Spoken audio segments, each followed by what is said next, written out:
घोसी में बीजेपी की मनमानी को देख सपा और आवाम भी परेशान। सपा डेलीगेशन ने एक बार फिर खटखटाया चुनाव आयोग का दरवाजा। निष्पक्ष चुनाव करवाने की मांग के साथ पेश किया सपा नेताओं ने ये सबूत। घोसी में सत्ताधारियों की तरफ से बढ़ाया जा रहा आवाम के भीतर टेरर।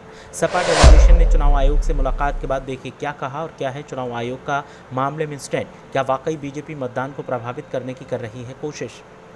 लोकसभा के सेमीफाइनल सियासी मैच की कल बैटिंग और बॉलिंग का राउंड देखने को मिलेगा। बॉल आवाम के हाथ में है और बैट थामकर सत्ताधारी दल खड़े हैं। नतीजा 9 सितंबर को पता चलेगा कि जनता ने किसे क्लीन बोल्ड किया है और किसे नॉट आउट का इशारा मिला है।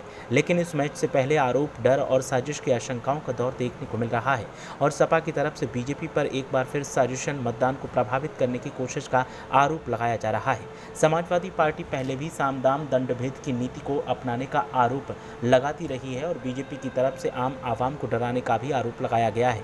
और अब सपा के एक डेलीगेशन ने सीधे सीधे चुनाव आयोग का रुख किया और निष्पक्ष चुनाव करवाने की मांग की है। इससे पहले शिवपाल सिंह यादव ने मऊ के एसपी और जिलाधिकारी से मुलाकात की थी और बीजेपी पर मनमानी का आरोप लगाने के साथ ही कई सबूत भी पेश किए थे। अब सपा का डेलीगेशन चुनाव आयोग पहुंचा और सत्ताधारियों की मनमानी को खुलेआम चैलेंज किया है। जानकारी की माने तो सपा नेता राजेंद्र चौधरी के नेतृत्व में राज्य निर्वाचन अधिकारी को ज्ञापन देकर कहा गया है कि घोसी उपचुनाव में सत्तारूढ़ दल बीजेपी की तरफ से धांधली कर लोकतंत्र की हत्या की जा रही है।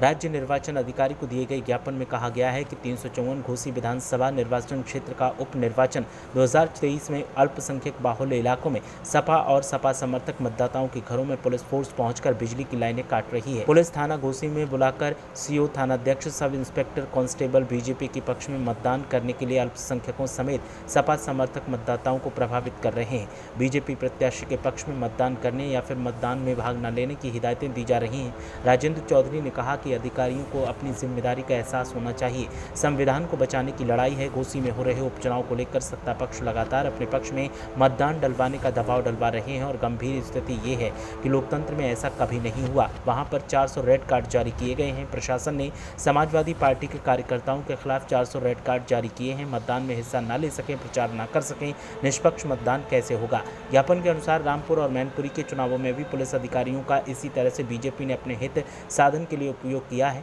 2 सितंबर से निर्वाचन संपन्न होने तक घोसी विधानसभा उप निर्वाचन क्षेत्र में 15 पुलिस निरीक्षक और 83 हेड कांस्टेबल, 50 महिला आरक्षियों की ड्यूटी लगाई गई है, जिसमें यादव और मुस्लिम नहीं है। ये क्यों नहीं है? ये सूची बीजेपी सरकार के मंत्रियों नेताओं के इशारे पर बनाई गई है। बीजेपी के मंत्री और नेता प्रशासन और पुलिस प्रशासन के द्वारा अनुचित दबाव बनाकर चुनावों को प्रभावित करने का कार्य कर रहे हैं। निर्वाचन आयोग को इसका तत्काल संज्ञान लेकर उक्त पुलिस अधिकारियों को चुनाव प्रक्रिया से अलग कर देना चाहिए।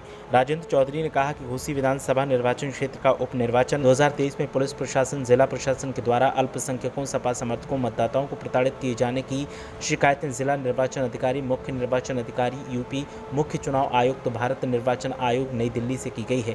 इसके बावजूद पुलिस प्रशासन और जिला प्रशासन का तांडव जारी है। इससे चुनाव आयोग की विश्वसनीयता पर सवाल उठ रहे हैं। समाजवादी पार्टी ने मांग की है कि चुनाव आयोग सभी शिकायतों पर तत्काल पुलिस प्रशासन और जिला प्रशासन की कार्यवाहियों पर रोक लगाए, वरना लोकतांत्रिक प्रणाली को गहरा आघात पहुंचेगा। सपा डेलीगेशन ने मुलाकात और ज्ञापन के बाद भी तमाम बातें कही और सत्ताधारियों को निशाने पर लिया। सपा को अब भी डर सता रहा है कि चुनाव आयोग पहले की तरह इस बार भी मामले में कोई खास एक्शन नहीं लेगा और हो सकता है कि सपा के पक्ष में वोटिंग न होने दी जाए।